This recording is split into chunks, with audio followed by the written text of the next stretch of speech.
make it through the times we had.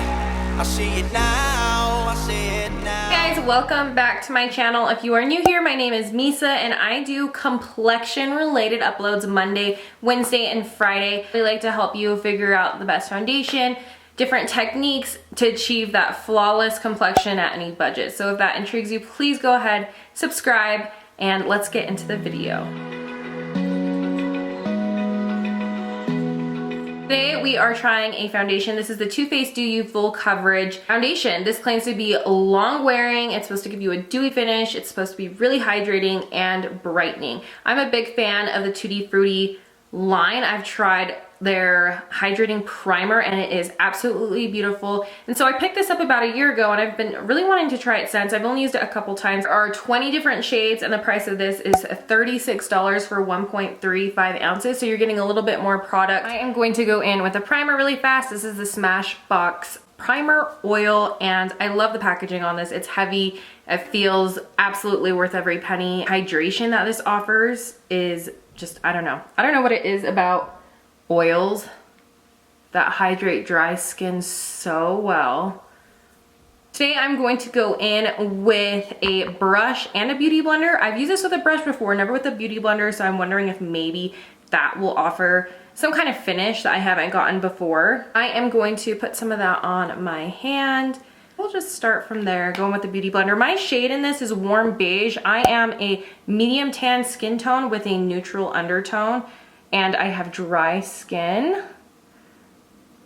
Let's see. Definitely pulls a little pink. I'm gonna turn this down just a smidge so we can see what is going on. The scent is a very light watermelon cucumber. It's not too much, it's not too overwhelming. It seems to dry down quite fast. A little bit of it does seem to go a long way, which is nice. Yeah, I haven't really tried this foundation a lot. I've just had it in my collection and I haven't gravitated toward it. I've never done a review on the Too Faced Comfort Matte Foundation and I've realized it's been a couple years since I've had it, so I need to move on from that one. But I love it. The Too Faced Comfort Matte is one of my favorites. I just recently did a review on the Too Faced Born This Way, which in the review I said I really liked it, but then I tried it again the other day and I'm like, I don't know if I'm that crazy about it, but it might be because the shade is too light for me right now. I'm just going to continue using a sponge with this just because I feel like with the brush, while it is faster to use, I do feel like it applies thicker with the brush. You get more of those lines, those blending lines. It does feel dewy and this does claim to be a full coverage foundation. So this might be a good option for you if you're someone that likes the coverage. It's a gel-like formula, so I do feel like it is a little bit harder to blend out. You have to work in sections. This is what the foundation looks like completely on. I do feel like it doesn't look heavy, but I do feel like it feels a little heavy. It definitely did take some work to blend out with the beauty blender, but the finish, it looks dewy and it doesn't look creasy or anything like that, but it's definitely a foundation I will have to set with a setting powder if I want to blend any kind of makeup on top of this. But I'm going to go in with a concealer and see how that blends on it. And this is the Tarte Hydrocealer. I recently did a review on this. I'll have it linked down below. This is a medium coverage concealer. I think what I like about this concealer is it's just really lightweight, and I do like that it's not full coverage. You're going for some of those lighter makeup looks and have those lighter days. It just looks more natural, blends out really well, but if you are having any really dark circles, didn't get a lot of sleep the night before, I would definitely do Tarte Shape Tape or something like that. But I can imagine that this concealer would be great for those light pool days you might have if you just want to do a little bit of concealing before heading to the pool. Let's quickly set this. I like to set my concealer and I'm using this Hourglass Veil Translucent Powder just to set the concealer anywhere I put that, and then I like to go over the rest of my face with a press setting powder just because I feel like it's a little bit thinner. So it's really sticky. I'm going to go in with this Hourglass Ghost palette and I'm taking two of these shades just to set the places that I'm going to need to blend. You're applying this, I've noticed with this foundation, it does drag a little bit. I like to use pouncy motions. This is what it looks like completely set down. Well, I do notice that there's some areas that I feel like the foundation hasn't applied very evenly and it hasn't been sticking to my nose very well. I'm going to hop off camera, do the rest of my makeup, and I will be right back. Just finished putting on all my makeup, and this is what the foundation is looking like with all the makeup on. Let's just start the time for the wear test so we get that going. It's 11:47 a.m. I'm going to try to wear this for 7-8 hours. We'll see how it goes. As far as everything and how it blended, I will say I feel like it looks beautiful. It's not settling too far into fine lines. Because of the gel-like consistency of this foundation, I felt like it was really hard to set this foundation with setting powder. It just was kind of sticky and dragged a little, which in turn made it so when I was applying any other kind of product like blush or bronzer, highlighter, it just kind of, I feel like it kind of catches. So my nose is looking a little patchy, and then it's just not looking as smooth as it could. But from far away, I do feel like the finish looks really nice. We'll just quickly go over all the products that I used with my makeup. I used the Hourglass Ghost Ambient Lighting Palette.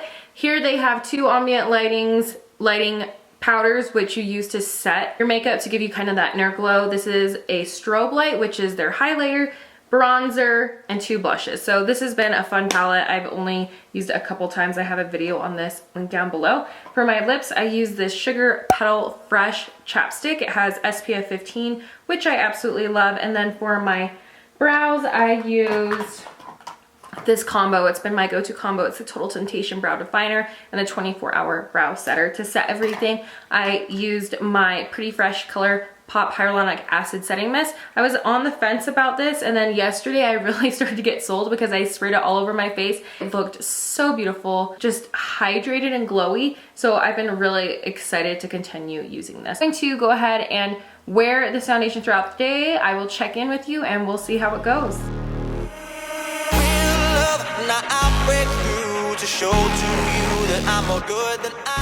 Hello, and welcome back to the check-in. Really quickly, what I'm wearing, H&M shirt, so adorable, so affordable, and then these are A Goldie shorts. They're a little big for me, which is why I wore them when we went swimming today. It's 4 o'clock, which means foundation has been on for about 4 hours. This is what we're looking like. We went to the swimming pool, the kids swam. I went in the hot tub for just a minute. So you can see it kind of wearing off here. My freckles are starting to show through. And it's just starting to look like it's now lifting off of my skin, kind of clinging to dry patches. So other than that, it's not settling into fine lines, which is so great. And I still feel like I have that dewy effect, but so far I really don't think this is a good foundation for long wear. Just very like short days of wear, just because it just seems to be running off. That's where we're at, and I will check in with you guys in a few more hours. Currently in the middle of making dinner, and so I thought I'd just show you guys a little bit of what I am doing since it's so exciting. Recently got this cookbook. A friend recommended it to me. I found it in Anthropology, but they have it. No, I actually found this on Amazon, so I'll have it linked down below. But she's from Colorado, which is so fun because that's where I live. This is just filled with some of the best looking things, and so I've decided to just go for it. So these are the al pastor styled beef enchiladas. Right now I have the meat simmering. We're trying ground bison instead of ground beef. I've never had ground bison before, so I'm very interested to see. And then I made this, the sauce that is with it is chipotle peppers, pineapple juice. So it'll be fun to have a little twist. And then my newest thing to my kitchen collection, I finally got myself a KitchenAid. I'm so glad I waited all these years. My husband's been telling me to get one for, what, 8 years? And I finally waited because I didn't have enough counter space in our kitchens, and we finally have enough space now. So I'm excited to use this. I wanna make some homemade bread, homemade rolls. Right now, the enchilada sauce. I wish I could have made some from scratch, but I just don't have the time today. So that's what I'm doing. But I did make some coconut muffins. So, I mean, I'm impressed with myself. I usually do not cook that much. I'm on a kick. I'm telling you, if you ever want to get inspired with new recipes, buy a cute dish, buy a new cookbook, just look up a recipe online, Cookbooks for me, I like to have a physical copy, but that's what inspires me. I am back, guys. What a day. Wow. After I made dinner, which by the way, the enchiladas were really good if you like pineapple. I really enjoy pineapple on my pizza, and I really enjoyed them in the enchiladas. See, but my husband doesn't like pineapple, but I made it anyway because, you know, whoever doesn't like pineapple on their pizza, I mean, is that even normal? This is where we are at. It's 9:30 at night, which means foundation has been on for about 9.5 hours. It's been a while, and this is where we are at. I'll just zoom you in. Forehead looks good as far as the foundation isn't settling into any fine lines. The biggest thing I'm noticing is there's just not a lot of foundation left. My nose is completely rubbed off. There's no foundation left on my nose. The foundation has started fading significantly on both sides of my face. You can see my freckles. This foundation honestly reminds me so much of the IT Cosmetics CC cream. I've done a review on this as well. Just like the IT Cosmetics CC cream, this foundation does apply beautifully at the beginning. It just doesn't last long. If you're having even something planned for even 5 hours, you're going to be out of luck. This foundation is just going to start wearing off. Now, if you don't mind it kind of wearing off, it does wear off evenly. For the amount of foundation I did apply today, it's just not there. Would I recommend purchasing this product? No, I would not purchase it. If you like something a little bit more long lasting, Too Faced does have the Comfort Matte Foundation, which I'm a huge fan of, and that one lasts literally all day long. So thank you so much for watching. I hope you enjoyed this upload. Subscribe. I appreciate all the comments down below. Thank you so much for watching, and I will see you guys next one. Bye.